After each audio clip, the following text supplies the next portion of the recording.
What it is, what it do.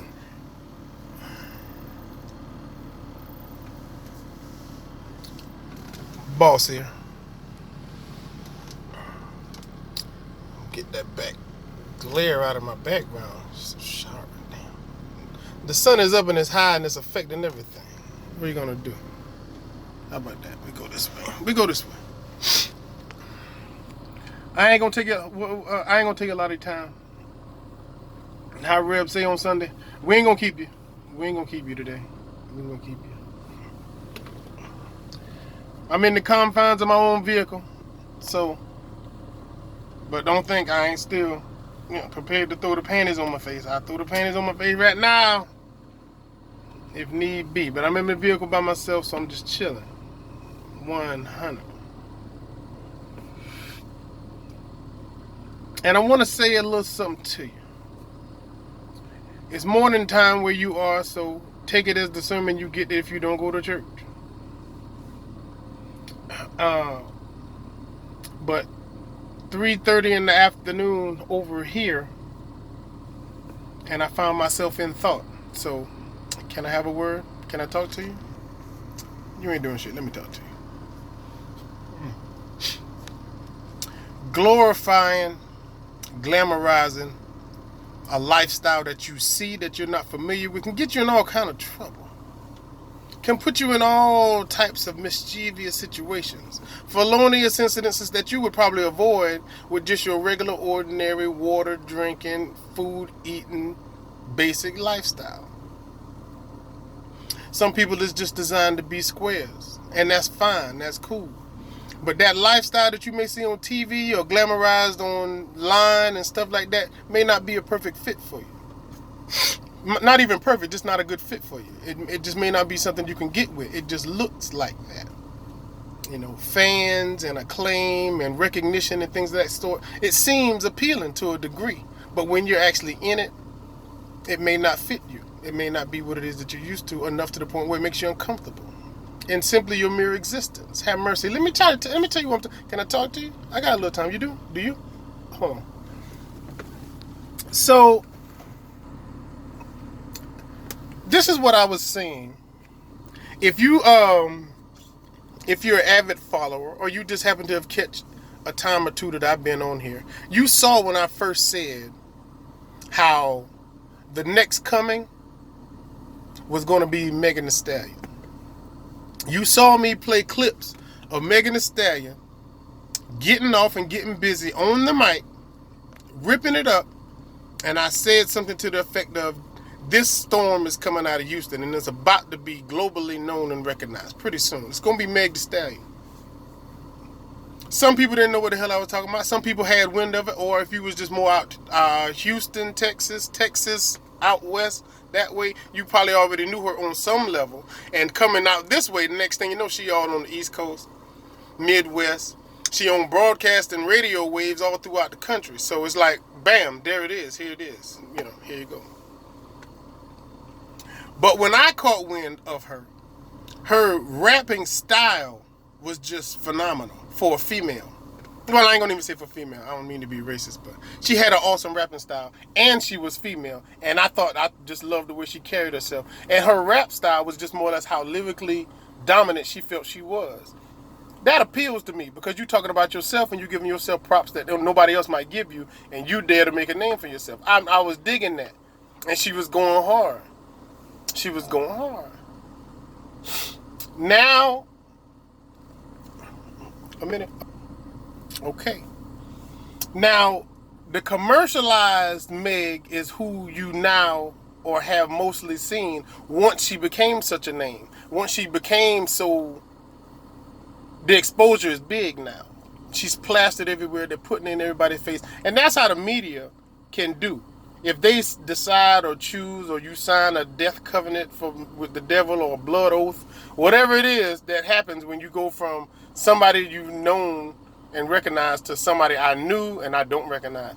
Once you cross over into the mainstream, there's no telling who you are and what you become after that. After you've gone on that side, You're a whole different specimen. So next thing you know, now she's a savage. Ow, ratchet, bougie, class. Lastly, I got a dog named Lastly. Whatever the fucking rhyme, however it go. But she's like now, she's like impenetrable, untouchable, dominant, blah blah blah blah. To you, the fan, the avid viewer, to you, that's who she now is, and that's what they want her to look like. A word, a word.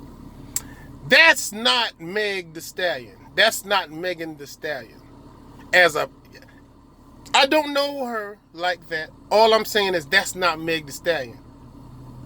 That Meg the Stallion, who sat bougie, all that, yeah, that's who she now is. The persona is now her.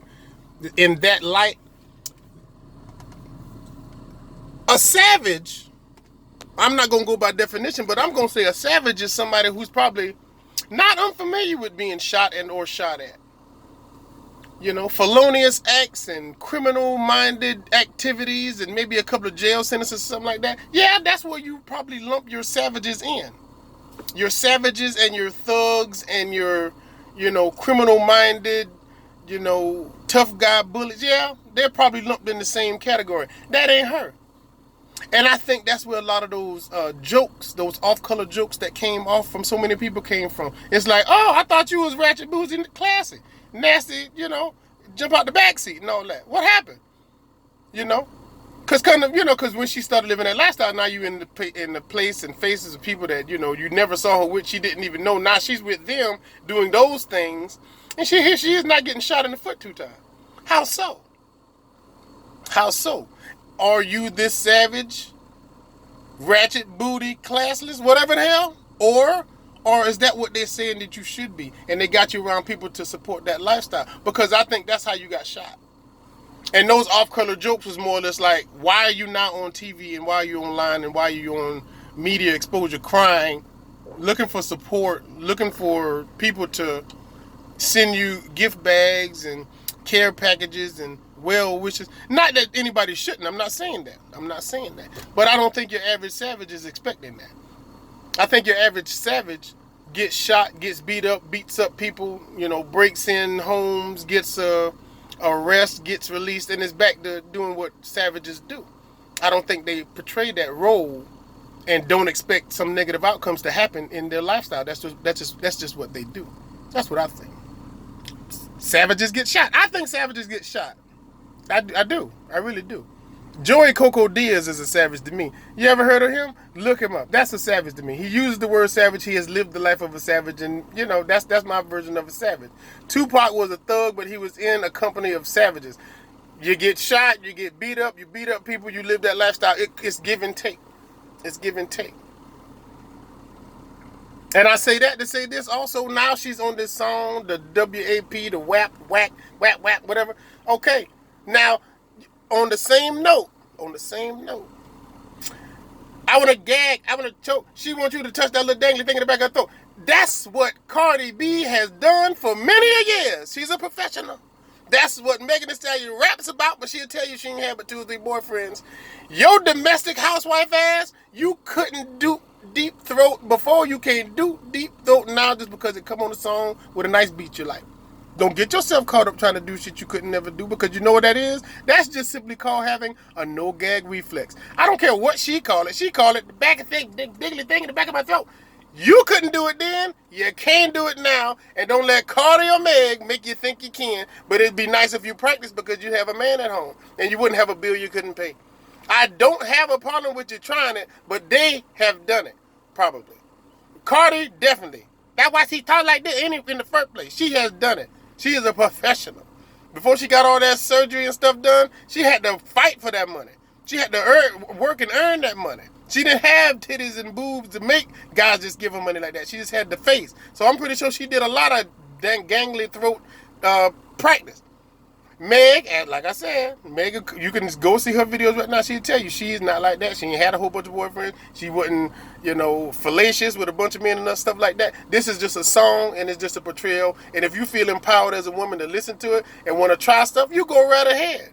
But if you didn't have a no gag reflex before, you don't have a no gag reflex now. And if you cared anything about your man, you develop a no gag reflex by practicing how that thing and gaggly thing in the back of your throat wouldn't make you gag and choke and almost sound like you smoke Camel no filters for the rest of your life. You want to be that? Be that.